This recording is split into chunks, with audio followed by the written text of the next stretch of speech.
Hello viewers and welcome to Gasoline and Guns. I'm your host Matt, and in my first ever video I'll be talking about Glocks.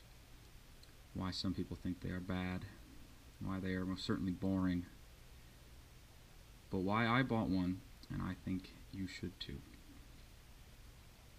Start off with Glocks are boring. This is my Glock 19.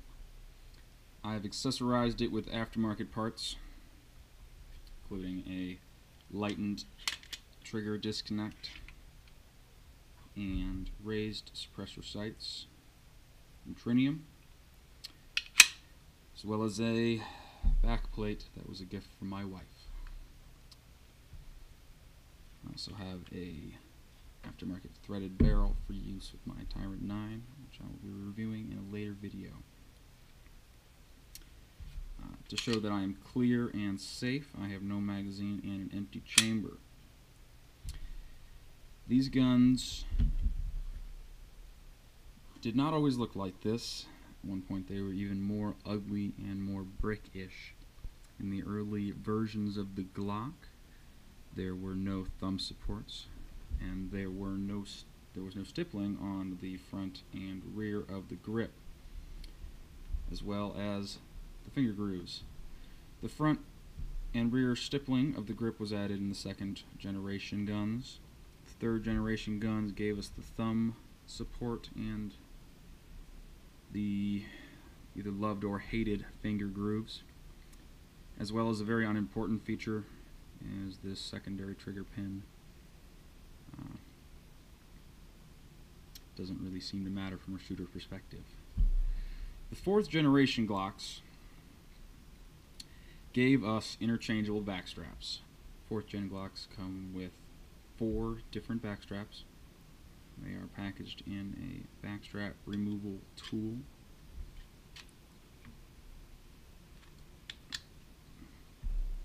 They are with and without the beaver tail. I have the beaver tail version installed. Without the backstrap installed on the Glock, it is significantly, mine is quite on here, significantly thinner than a traditional third gen Glock.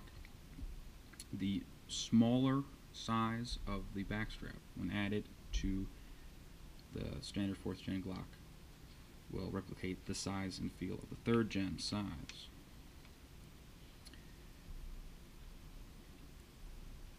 And if you don't like a beaver tail, that's also fine.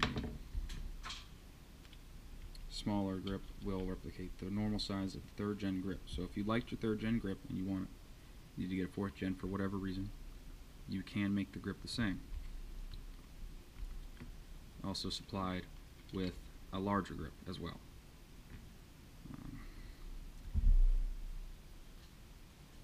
I really liked my third gen Glock. That's what I shot a lot of, with it being, it was my carry gun. I'll get into that in a moment. But while Glock may have been a little late into the interchangeable backstrap game, with Springfield's XDM beating it significantly to the punch there. Anyway, fourth gen guns also gave us the dual recoil spring. When these were first available, they were said to be great for increased reliability as well as reduced recoil and increased parts life. There were reports of problems with ejection and extraction because of these new springs. I can't say if that's true or not. I never had any problems with this Glock. I hit probably about 3,000 rounds through this.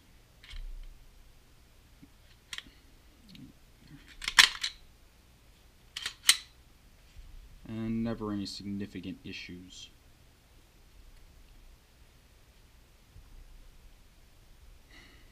Fourth gen Glocks also have I don't want to say ambidextrous, but flippable magazine releases. This is currently set up for wrong-handed people like me. It ejects from the right-hand side of the gun instead of the more traditional place on the left-hand side of the gun. Now to compare to a 3rd gen, I know it's not a 19, but here we have my old carry gun, my wife's Glock 26.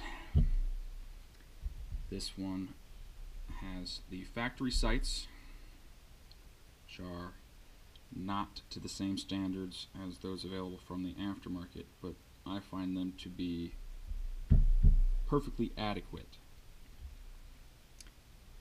This is a 3rd gen model, and as you can see, it does not have the interchangeable back straps. On most of the 3rd gen guns,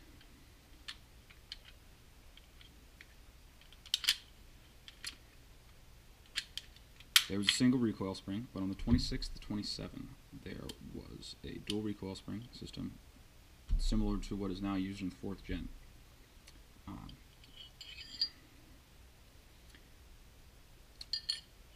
I've never had any significant problems with this 26. I have quite a significant number of rounds through it, and I can only think of a handful of occasions where I've had some problems that were probably ammo related, as I was not always use the highest quality of ammunition available, mostly for budgetary reasons. I'm kind of a cheapskate.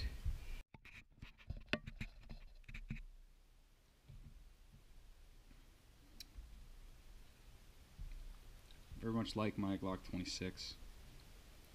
It carries well. It's small enough to be reasonably concealable, especially compared to its middle brother, the Glock 19. Much significantly more concealable than a 17 is. They're quite substantial in size. Not enormous, but definitely a full-size service pistol. The 26, while maintaining ease of carry, is quite suitable with the normal sights and a normal trigger. They also have the not insignificant advantage of being able to use the 15 and 17 round magazines from their larger brothers.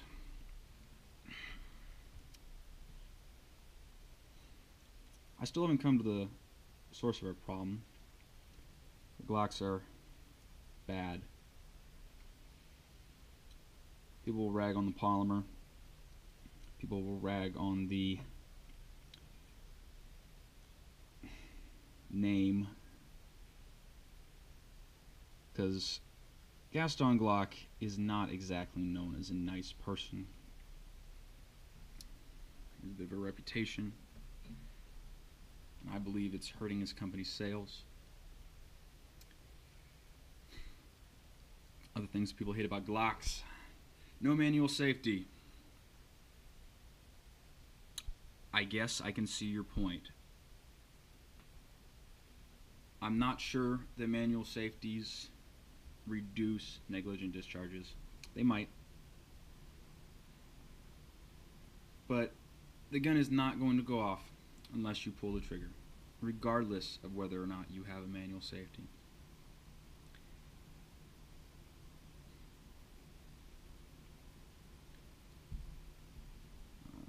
I believe the point about the polymer construction is no longer an issue. I believe that Glock has substantially proven itself in its use with the many police forces. And why I think you should buy one? I think you should buy a Glock because it'll make 1911 shooters angry. No, I think you should buy a Glock because they may not be exactly what you want out of the box. I wasn't happy with how my 19 came initially. I wanted a beaver tail. I wanted a lighter trigger, more crisp. I needed a threaded barrel. Because of I needed a threaded barrel, I needed high sights. I needed better sights. And they're all available. Every single thing you could possibly want is available for a Glock.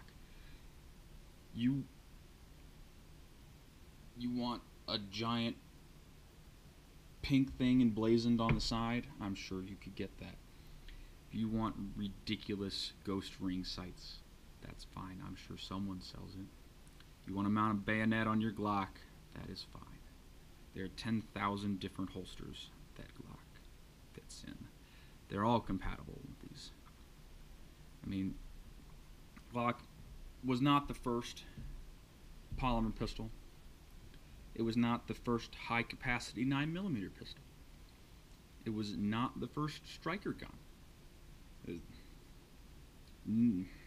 There are design features from the Glock that go back to pistols decades older than it. But the combination of features found in the Glock has been copied by every other major manufacturer of firearms. And Glock was the first to successfully market it the way it did. Their ability to capture the aftermarket has made them an invaluable choice for the firearms enthusiast. I own guns that I like much better than my Glocks. My gun that I carry at work is an XDM from Springfield. I'll have a video about that and its marketing lies in another video. But it can be challenging to find holsters and accessories for a .45 caliber frame XDM, especially for left hand. And I don't even want to talk about the problems I'm having finding a left-handed holster for my FNX Tactical. I'm not sure they're made. It's annoying. None of those problems with Glock. I'm even thinking about trading some of my other guns to finance a 4th gen Glock 21. I like 45. I've been happy with my Glock so far. Might happen. I'll have to do reviews of those guns before I get rid of them, though. Anyway, thanks for listening to my rambling, terrible, terrible video. If you could stomach more of this, please subscribe, and thank you for watching. It's Gasoline and Guns.